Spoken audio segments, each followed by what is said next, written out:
आज हम केमिस्ट्री का फेडरल बोर्ड का national curriculum of Pakistan 2022 to 2023 का चैप्टर नंबर 2 मैटर जो है वो पढ़ने जा रहे हैं। सबसे पहले बिफोर स्टार्टिंग जो इसका फर्स्ट चैप्टर है वो हमारे पास क्या है, फार्मूलेटिव है, तो वो पेपर में आएगा नहीं। अलबत्ता जैसे जैसे हम करते जाएंगे तो टाइप्स ऑफ केमिस्ट्री में आपको बताता जाऊंगा। बिफोर स्टार्टिंग एनीथिंग, सबसे पहले आप ये बताइए कि केमिस्ट्री क्या होता है। जब बात आती है केमिस्ट्री की तो हम कहते हैं केमिस्ट्री एक स्टडी है मैटर की। और मैटर क्या है? Anything that occupy space and has मास, जैसा कि स्टोन हो गया, चेयर होगी, ये मैटर है। फिर आगे जितनी उसकी प्रॉपर्टीज़ हैं, हम इसकी कंपोजिशन को पढ़ेंगे कि वो बना कैसे है मैटर, स्ट्रक्चर को पढ़ेंगे, उसकी प्रॉपर्टीज़, डिफरेंट प्रॉपर्टीज़ को डिस्कस करेंगे, और फिर हम देखेंगे कि उसमें कौन कौन सी चेंजेस होती हैं। बेशक वो फिज़िकल चेंजेस हों उनको भी हम स्टडी करेंगे, और केमिकल चेंज हो तो हम उसको भी क्या करेंगे, स्टडी करेंगे। तो इन शॉर्ट ये जो हमारे पास 5 पॉइंट्स हैं, इनको मिलाकर हम कह सकते हैं chemistry is the study of matter, its composition, its structure, it's properties and changes it undergoes. Next, what is physical chemistry?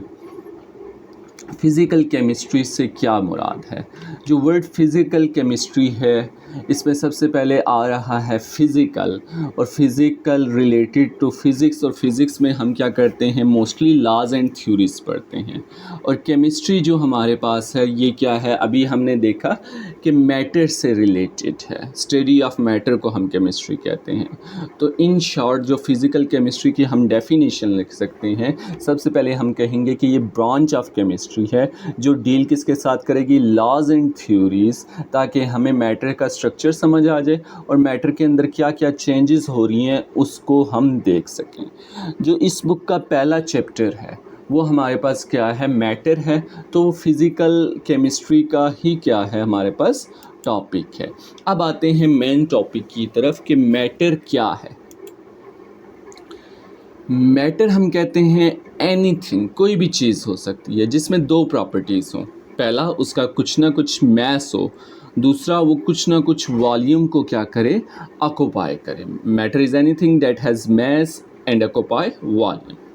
अब आप सोचिए, कुछ एग्जांपल सोचिए मैटर की, जैसे कि क्या होगी, एयर होगी, हमारे पास वाटर हो गया, वाटर एयर का मैस भी होता है, ये जगह भी घेरते हैं।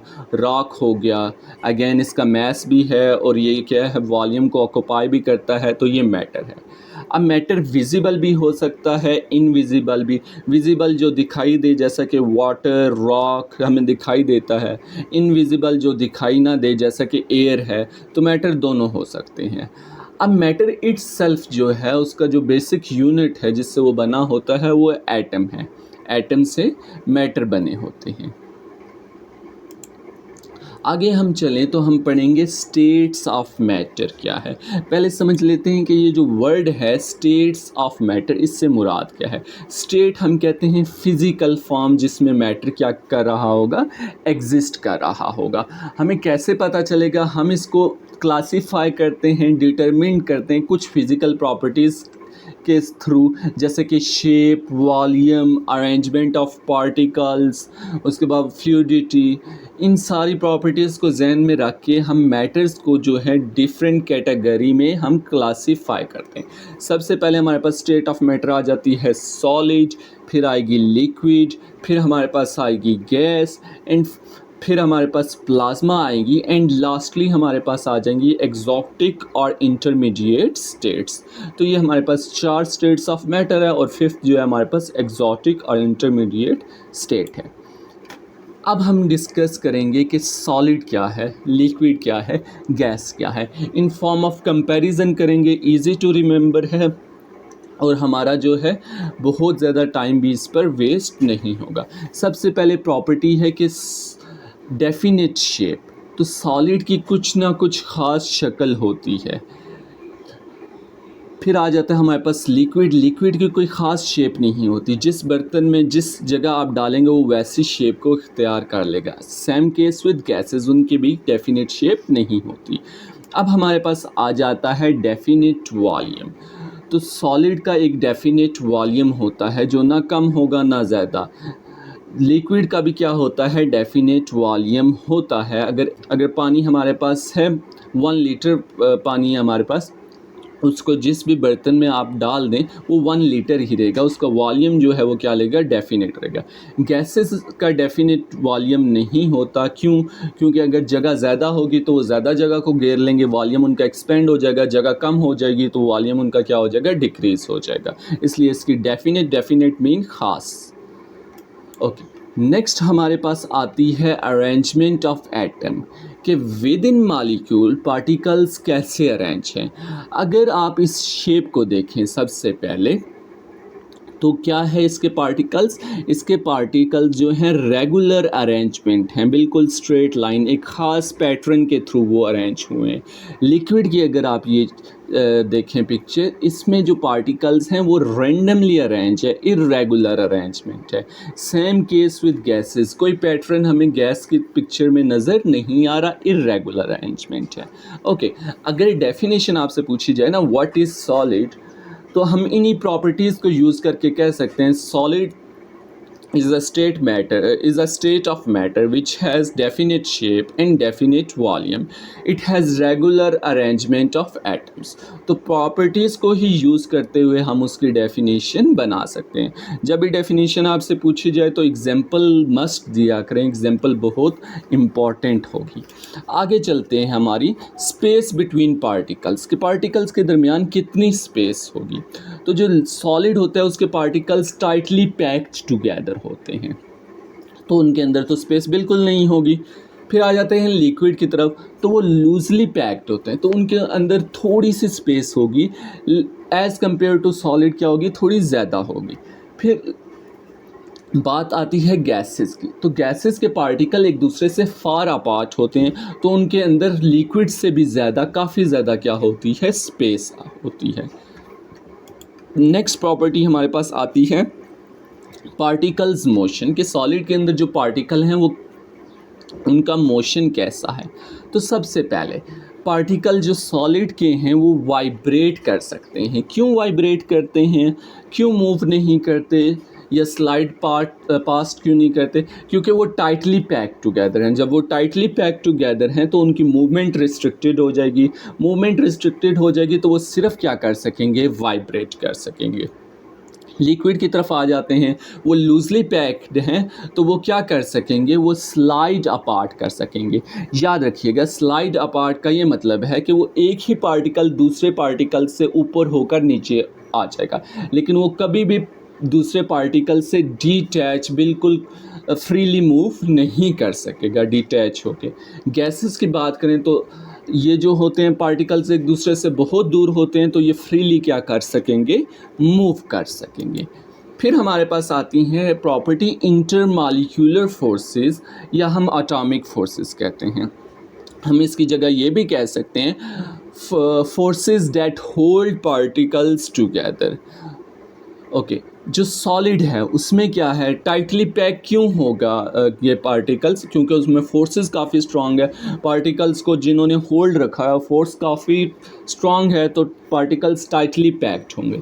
जबकि हम बात करें लिक्विड्स की, तो वो जो होती हैं स्ट्रांग होती हैं, इसलिए जो पार्टिकल्स हैं वो लूजली पैक्ड होते हैं, लेकिन सॉलिड के मुकाबले में वो लेस स्ट्रांगर होती हैं। गैसेस की बात करें, चूँकि पार्टिकल एक दूसरे से फार अपार्ट हैं, तो ये क्लियरली मेंशन कर रहा है कि उनके दरमियान जो फोर्सेस या पार्टिकल के दरमियान वो बहुत वीक हैं। ओके, अगर आपसे रीजनिंग क्वेश्चन पूछा जाए, why the particles of solid vibrate, तो इसमें 2 रीज़न आप लिख सकते हैं। फर्स्ट हमारे पास आ जाएगा कि पार्टिकल्स टाइटली पैक टुगेदर हैं, इन्हीं प्रॉपर्टीज़ से ही हम रीज़न निकालेंगे। सेकंड जो है, जो पार्टिकल्स के दरमियान फोर्सेस हैं, आप इंटरमॉलिक्यूलर फोर्सेस कह लें या forces that hold particles together, are very strong.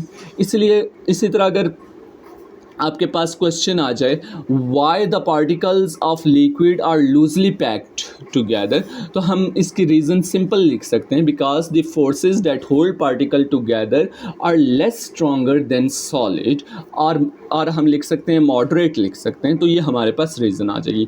Properties आपके जहन में होंगी, तो कोई भी रीजनिंग क्वेश्चन आपसे पूछा जाएगा तो आप इजीली उसको काउंटर कर सकते हैं, जो आप दे सकते हैं। नेक्स्ट हमारे पास एग्जांपल्स आती हैं। सॉलिड की क्या एग्जांपल होगी, ये आप इजीली लिख सकते हैं। लिक्विड गैस की क्या एग्जांपल है, ये आप खुद लिख लीजिएगा। Solid rock, chair, stone, white board. Liquid में हमारे पास मिल्क, जूस एट्सेट्रा। गैसेस में हम एयर लिख सकते हैं, तो ये आप लिख लीजिएगा। आगे हम चलते हैं फ्यू मोर प्रॉपर्टीज़ में। सबसे पहले हम देखते हैं कि डेंसिटी क्या होता है। फिज़िक्स में आपने पढ़ा होगा, डेंसिटी हम कहते हैं मैस बाय वॉल्यूम। ओके, अब हमारे पास आ रहा है 4/2। अगर हम इसे करें तो 2 1 ज़ा 2, 2 2 ज़ा 4, तो इसकी डेंसिटी आ जाएगी। अगर मैस हमारे पास 4 होगा, वॉल्यूम 2, तो डेंसिटी हमारे पास आ जाएगी 2। अगर मैथ्स हमारे पास 2 होगा, वॉल्यूम भी हमारे पास 2 होगा, तो डेंसिटी 1 आ जाएगी। तो हमारे पास हायर डेंसिटी किसकी हो जाएगी, येलो वाले की, 4/2 वाले की। एक बात आपने नोट की होगी कि वॉल्यूम को हमने क्या रखा हुआ है, कांस्टेंट रखा हुआ है। तो जब भी हम कंपैरिजन करते हैं तो किसी एक चीज़ को हम कांस्टेंट रखते हैं। जैसे कि अगर हम रेस लगा रहे हैं, रेस का कंपैरिजन कर रहे हैं, कौन तेज़ भागेगा, तो ये फिक्स हम कर देते हैं कि ह्यूमन रेस होगी या हॉर्स की रेस होगी या कारों की रेस होगी। तो किसी चीज़ को फिक्स करके, कांस्टेंट करके ही हम उसका कंपैरिजन निकालते हैं। तो जब डेंसिटी की बात आएगी तो हम क्या करेंगे, वॉल्यूम को कांस्टेंट रख लेंगे। ओके, अगेन आप सॉलिड की पिक्चर देख रहे होंगे। सॉलिड के इस एरिया में पार्टिकल्स ज़्यादा हैं, पार्टिकल ज़्यादा होंगे तो मैस भी उनका ज़्यादा होगा, मैस ज़्यादा होगा तो डेंसिटी हमारे पास हाई आ जाएगी।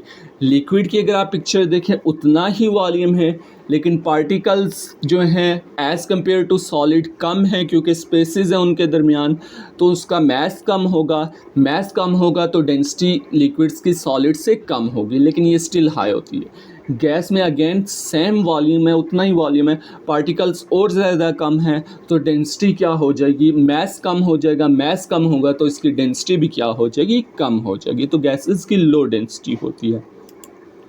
आगे हम चलते हैं कंप्रेसिबिलिटी। अगेन पिक्चर को देखें, सॉलिड के पार्टिकल्स टाइटली पैक्ड टुगेदर हैं। फोर्सेस ऑफ अट्रैक्शन हमने क्या कहा, forces that hold particles together, वो भी स्ट्रॉन्ग हैं। जब वो स्ट्रॉन्ग हैं, पार्टिकल्स टाइटली पैक्ड हैं, उनके दरमियान स्पेसेस नहीं है, थर्ड पॉइंट, तो ये हमारे पास क्या हो जाएंगे, इनकम्प्रेसिबल या नॉट कंप्रेसिबल हम लिख सकते हैं। ओके, पूछा जाए why solids can not be compressible, तो 3 रीज़न लिख लेनी है। फर्स्ट हम लिखेंगे टाइटली पैक टुगेदर हैं। Second, forces of attraction strong है। थर्ड, हम कहेंगे कि पार्टिकल्स के दरमियान स्पेसेस नहीं हैं। लिक्विड का अगर लिक्विड में देखें तो हमारे पास थोड़ी बहुत स्पेसेस होती हैं, इसका मतलब थोड़ा सा उसे कंप्रेस किया जा सकता है, तो हम लिख देंगे मॉडरेटली कंप्रेसिबल। रीजनिंग में अगेन वही थर्ड पॉइंट लिक्विड के लिहाज से आप लिख लेंगे।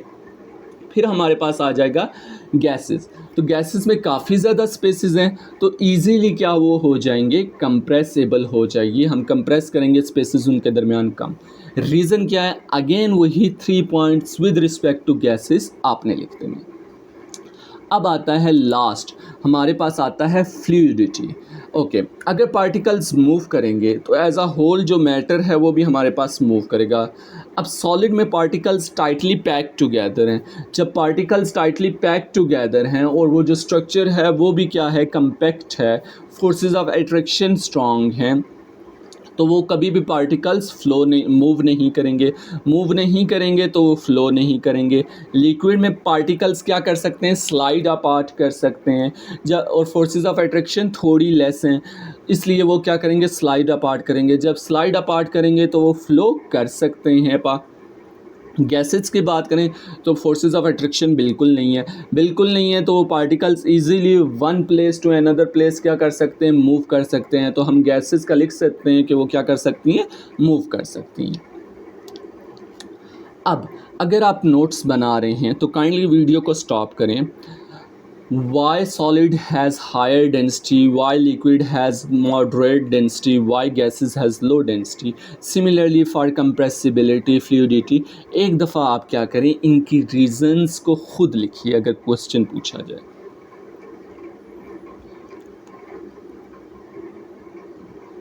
ओके, अब हम आगे चलते हैं। दो टर्मिनोलॉजीज़ हैं जो मैं आपको बताना चाहता हूँ, गौर से सुनिएगा। सबसे पहले हमारे पास मैक्रोस्कोपिक। मैक्रो का क्या मतलब होता है, बड़ा, स्कोपिक यानी देखना, विजिबिलिटी। जो मैक्रोस्कोपिक उस चीज़ को कहेंगे जो हम नेकेड आई से क्या कर सकते हैं, देख सकते हैं। फिर हमारे पास आ जाएगा माइक्रोस्कोपिक, छोटा, ऐसा जो हम नेकेड आई से ना देख सकें, जिसके लिए हमें किसी इंस्ट्रूमेंट की ज़रूरत पड़े, वो हमारे पास आएगा माइक्रोस्कोपिक। अब एग्जामिनर आपको कह सकते हैं राइट डाउन मैक्रोस्कोपिक प्रॉपर्टीज़। तो हमने जितनी भी प्रॉपर्टीज़ पढ़ी थी जो हम आम आंख से देखकर डिटरमिन कर सकते हैं, जैसा कि हमारे पास शेप हो जाए, वॉल्यूम हो जाए, इसी तरह हमारे पास डेंसिटी हो जाए, एंड आल्सो हमारे पास कंप्रेसिबिलिटी जो है और फ्लूइडिटी, ये सारी चीज़ों को हम ऑब्ज़र्व कर सकते हैं, नेकेड आई से देख सकते हैं, हमें पता चल सकता है कि कौन, या हम मेजर कर सकते हैं इनको। इसलिए ये सारी प्रॉपर्टीज़ आ जाएंगी मैक्रोस्कोपिक के अंदर। फिर हमारे पास अगर एग्जामिनर पूछे write down the microscopic properties, तो हम उन प्रॉपर्टीज़ को लिखेंगे कि जो हमारे पास नेकेड आई से जो है वो नज़र नहीं आ सकती। जैसे arrangement of atoms, unless electron microscope हम नहीं यूज़ करते तो हमें नज़र नहीं आएंगी। स्पेसेस बिटवीन द पार्टिकल्स नहीं नज़र आएंगी। पार्टिकल्स मोशन, के पार्टिकल वाइब्रेट कर रहे हैं, स्लाइड पार्ट कर रहे हैं या नहीं, हमें नहीं पता चलेगा। इंटरमॉलिक्यूलर फोर्सेस हमें नहीं पता चलेगा। तो ये हम प्रॉपर्टीज़ जितने भी हैं हमारे पास, ये माइक्रोस्कोपिक में आ जाइए। और अगर वो आपसे इन जनरल पूछ दे राइट द प्रॉपर्टीज़, तो वो आप खुद ही जो है इनमें से लिख सकते हैं। ये काफ़ी ज़्यादा प्रॉपर्टीज़ हैं हमारे पास। अब जो है आपने क्या करना है, डायग्राम को गैस करना है और बताना है आपने कि सॉलिड है, लिक्विड है, गैस है। तो सबसे पहले ये डायग्राम है। अब आप वीडियो को स्टॉप कर लें या फ़ौरन गैस लगा कर बता दें ये क्या है। ओके, ये जो है हमारे पास लिक्विड है। क्यों लिक्विड है? क्योंकि सॉलिड ये हो नहीं सकता, क्योंकि इसके जो पार्टिकल्स हैं वो रेगुलरली अरेंज्ड नहीं हैं। गैस तो ये हो नहीं सकता क्योंकि इसके पार्टिकल्स के दरमियान स्पेसेस नहीं है, फार अपार्ट नहीं है, पार्टिकल एक दूसरे को टच कर रहे हैं।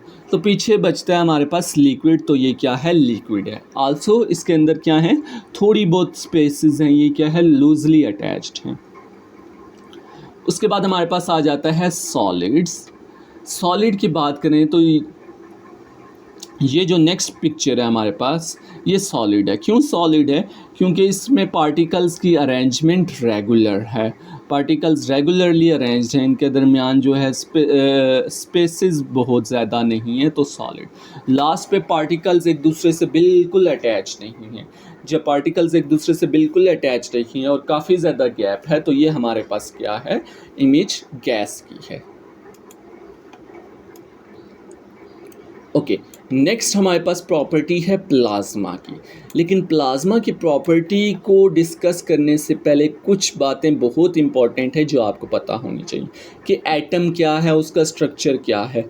इन डिटेल नेक्स्ट चैप्टर में हम इसे कवर करेंगे, लेकिन for the concept of plasma ये आपके लिए बहुत ज़रूरी है, तो ये देख लीजिए।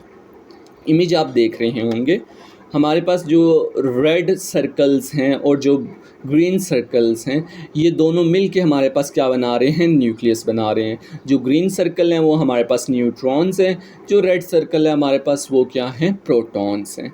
फिर हमारे पास ब्लू कलर के इलेक्ट्रॉन क्या कर रहे हैं, रिवॉल्व कर रहे हैं, घूम रहे हैं न्यूक्लियस के अराउंड। और ये जो ब्लैक पाथ है, जिस जगह पे वो क्या कर रहे हैं, मूव कर रहे हैं, उसको हम क्या कहते हैं, शेल कहते हैं या ऑर्बिट कहते हैं। एक दफ़ा इस कंसेप्ट को आप क्या करें, थोड़ा सा वीडियो को पॉज करके गौर से इस इमेज को देखिए। अब हम चलते हैं नेक्स्ट इमेज पे। याद रखिएगा पहली बात कि ये जो ऑर्बिट या शेल होते हैं, हर किसी की एक अपनी एनर्जी होती है, राइट। अब हम चलते हैं नेक्स्ट इमेज पर। नेक्स्ट इमेज पे ही आपने येलो देखा होगा, ये इलेक्ट्रॉन क्या है, इसको हम वैलेंस इलेक्ट्रॉन कहते हैं या लास्ट शेल इलेक्ट्रॉन आप इसे कह सकते हैं, यानी कि ये लास्ट शेल है उसका इलेक्ट्रॉन है। जब हम एनर्जी प्रोवाइड करेंगे इस एटम को, हीट अप करेंगे या इस पर लाइट गिरेगी, तो ये जो इलेक्ट्रॉन है ये क्या करेंगे, एनर्जी को गेन करेंगे। अब लास्ट इलेक्ट्रॉन ने अगर एनर्जी को गेन किया, और मैंने कहा हर ऑर्बिट या सेल की एनर्जी फिक्स है, तो ये क्या करेगा, ये इस एनर्जी लेवल पे नहीं रहेगा, ये इसको क्या कर देगा, लूज़ कर देगा, इसको छोड़ देगा। तो इलेक्ट्रॉन जो है वो क्या हो जाएगा, इससे अलग हो जाएगा, एटम से अलग हो जाएगा। अब जब इलेक्ट्रॉन इस एटम से अलग हो जाएगा तो ये जो पीछे हमारे पास बचेगा, इसमें जो हमारे पास प्रोटॉन्स हैं वो ज़्यादा हो जाएंगे, इलेक्ट्रॉन कम हो जाएंगे। प्रोटॉन पे आपको पता है पॉजिटिव चार्ज होता है, इलेक्ट्रॉन पे हमारे पास क्या होता है, नेगेटिव चार्ज। तो ये होल जो है हमारे पास बन जाएगा पॉजिटिवली चार्ज। अब इसको हम एटम नहीं कहेंगे, हम इसको क्या कहेंगे, आयन कहेंगे, और साथ ही हमारा एक इलेक्ट्रॉन भी साथ प्रेजेंट होगा। कंसेप्ट नहीं बहुत ज़्यादा क्लियर हुआ, कोई बात नहीं, इन डिटेल हम अगले चैप्टर में पढ़ेंगे, लेकिन ये बेसिक ओवरव्यू ज़रूरी था। अब आगे हम चलते हैं प्लाज्मा की तरफ। गैस किससे बनी होगी, एटम से बनी होगी। अगर हम क्या करें, गैस को हीट करें, तो आपको पता है हमने पीछे भी देखा था कि इलेक्ट्रॉन क्या करेंगे, एनर्जी गेन करेंगे। जब इलेक्ट्रॉन एनर्जी गेन करेगा तो जो लास्ट शेल वाला इलेक्ट्रॉन है वो शेल को लीव कर देगा। अब जो शेल को वो लीव कर देगा तो हमारे पास आयन बन जाएगा। अगर वो क्या बना हुआ है, हमारे पास आयन बना हुआ है, तो चूंकि ये गैस का आयन है तो हम इसे क्या कह देंगे, आयोनाइज्ड गैस कह देंगे। ये कंसेप्ट वीडियो को पॉज करके थोड़ा सा इसको क्या करें, आप सोचिए। अब आते हैं हम प्लाज्मा को। प्लाज्मा होता ही आयोनाइज्ड गैस है, हाईली आयोनाइज्ड गैस है। Highly ionized gas where electron are separated from atoms in high energy environment, जो हमने पीछे बात की। तो ये प्लाज्मा की क्या हो जाएगी, डेफिनेशन। यहाँ पर अगर आप पिक्चर पे गौर करें तो इसमें आपको देखें येलो कलर के एक्साइटेड मॉलिक्यूल्स आपको नज़र आ रहे हैं, नेगेटिव हमारे पास आ रहे हैं, इलेक्ट्रॉन नज़र आ रहे हैं जो ग्रीन कलर के हैं, और ब्लू कलर के हमारे पास क्या हैं, जो आयंस बने थे, पॉजिटिवली चार्ज्ड आयंस थे। और ये ब्लैक कलर के हमारे पास क्या है, एनर्जी फ्रैगमेंट्स आप कह लें। नेक्स्ट बात बहुत इंपॉर्टेंट है, वाई प्लाज्मा कंडक्ट इलेक्ट्रिसिटी, कि प्लाज्मा इलेक्ट्रिसिटी को क्यों कंडक्ट कर सकता है। फर्स्ट ऑफ ऑल सोचें इलेक्ट्रिसिटी होता क्या है। इलेक्ट्रिसिटी होता है मूवमेंट ऑफ इलेक्ट्रॉन या मूवमेंट ऑफ चार्ज कैरियर आप कह सकते हैं। अब इलेक्ट्रॉन के मूव करने को हम इलेक्ट्रिसिटी कहते हैं। अब इसके अंदर, इन प्लाज्मा के अंदर भी इलेक्ट्रॉन है, पीछे से इलेक्ट्रॉन आएंगे, ये आगे वालों को रिपेल करेंगे तो वो आगे क्या करते जाएंगे, मूव करते। तो इलेक्ट्रिसिटी क्या हो सकती है, इलेक्ट्रॉन्स पास हो सकते हैं इससे। इसमें आयंस भी हैं जो चार्ज को कैरी कर सकते हैं। तो इन शॉर्ट जो प्लाज्मा है वो इलेक्ट्रिसिटी इसलिए कंडक्ट कर सकता है, पहली बात कि इसके अंदर फ्री मूविंग इलेक्ट्रॉन है, और दूसरी बात इसके अंदर क्या है, आयंस भी हैं। अब एग्जांपल्स की तरफ देखते हैं। हर उस चीज़ को आप सोचिए जिसमें हाई एनर्जी क्या होती है, प्रेजेंट होती है। सन हाई एनर्जी है तो वहाँ पर प्लाज्मा मौजूद है। वेल्डिंग आर्क जो होती है हाई एनर्जी होती है तो वो प्लाज्मा में कन्वर्ट। लाइटनिंग हाई एनर्जी होती है तो हमारे पास क्या आ जाएगा, वो भी प्लाज्मा है होगा, वहाँ पर भी आसपास जो उसके एयर होगी। फिर हमारे पास आ जाता है सोलर विंड, सूरज के आसपास जो है हमारे पास क्या होगा, प्लाज्मा होगा।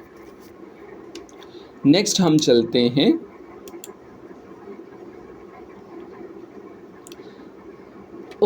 Intermediate states. इंटरमीडिएट या एग्जॉटिक स्टेट्स क्या है।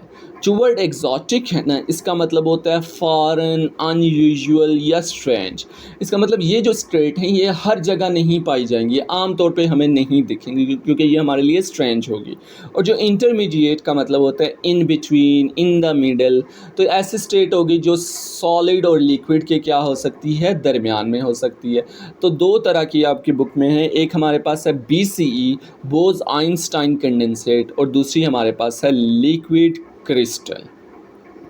सबसे पहले हम देखेंगे Bose Einstein condensate. Okay, before this कुछ चीज़ें जो हैं आपको क्लियर होनी चाहिए, जो डेफिनेशंस में यूज़ होंगी। अच्छा है कि आपको उनका मीनिंग पहले पता हो। ये बेशक आप याद ना करें, लेकिन इसका मीनिंग ज़हन में हो आपके। सबसे पहले हमारे पास आ जाता है क्वांटम। अगर वर्ड क्वांटम का हूबहू मीनिंग लेना तो इसका मतलब होता है हाउ मच, और हम इसे यूज़ कर सकते हैं, क्वांटम को हम आमतौर पे एनर्जी के तौर पे यूज़ करते हैं, तो हाउ मच एनर्जी। अब नेक्स्ट हमारे पास है क्वांटम स्टेट। क्वांटम स्टेट से क्या मुराद होगा? लास्ट टाइम हमने स्टेट को पढ़ा था कि स्टेट से क्या मुराद होता है, जब हमने स्टेट ऑफ मैटर किया था थोड़ी देर पहले, तो हमने कहा था स्टेट फिजिकल फॉर्म को कहते हैं इन विच मैटर एग्जिस्ट। तो ये भी क्या होगी, ये डिस्क्रिप्शन होगी पार्टिकल्स के कंडीशन की, कि पार्टिकल्स की पोजीशन क्या है, कितना तेज़ वो मूव कर रहा है, मोमेंटम की बात करते हैं, स्पिन यानी कि वो कैसी रोटेशन है, क्लॉकवाइज है, एंटी क्लॉकवाइज है, एनर्जी लेवल उसमें कितनी एनर्जी है। तो जब हम क्वांटम स्टेट बोलेंगे ना, तो इससे मुराद है कि पार्टिकल्स की ये सारी कंडीशंस क्या हैं, पोजीशन क्या है, उसकी मोमेंटम क्या है, स्पिन क्या है, एनर्जी लेवल क्या है, तो वो पार्टिकल की कंप्लीट क्या कंडीशन की एक डिस्क्रिप्शन होगी हमारे पास। ओके, आगे हम चलते हैं। अगर इमेजिन करें एक बाज़ार है, तो बाज़ार को इमेजिन करें, हमारे पास क्या है, एक मैटर की स्टेट है। लेट्स से हमारे पास वहाँ पर जो आदमी हैं, पीपल हैं, वो हमारे पास क्या हैं, पार्टिकल्स हैं। तो हर पार्टिकल क्या कर रहा है, रेंडमली बिहेव कर रहा है, ठीक है। लेकिन अब आर्मी की परेड को ज़हन में रखें, वहाँ पे जितने भी होंगे, मेन होंगे या वुमेन होंगी, वो क्या करते हैं, वो सिंक होके परफॉर्म करते हैं। उनकी जो हरकत और सकनात होती हैं वो बिल्कुल एक जैसी होती हैं। तो वो पूरा का पूरा पार्टिकल क्या कर, पूरे का पूरा हजूम एक तरह से बिहेव कर रहा होता है। तो बोज आइंस्टाइन कंडेंसेट में भी क्या होता है कि जो पार्टिकल्स होते हैं उस मैटर के, वो एक एंटिटी की तरह क्या करते हैं, बिहेव करते हैं। आगे चलते हैं, अगर ये क्लियर नहीं हुआ तो आगे जाके आपको ये थोड़ा और क्लियर हो जाएगा। होता क्या है कि ये जो बोज आइंस्टाइन कंडेंसेट है, लैब में आइंस्टाइन था और बोज एक साइंटिस्ट का नेम है, उसी के पे रखा गया, इन दोनों ने इसे डिस्कवर किया था। अब ये स्टेट ऑफ मैटर है जो कहाँ होगी, एब्सोल्यूट ज़ीरो में होगी।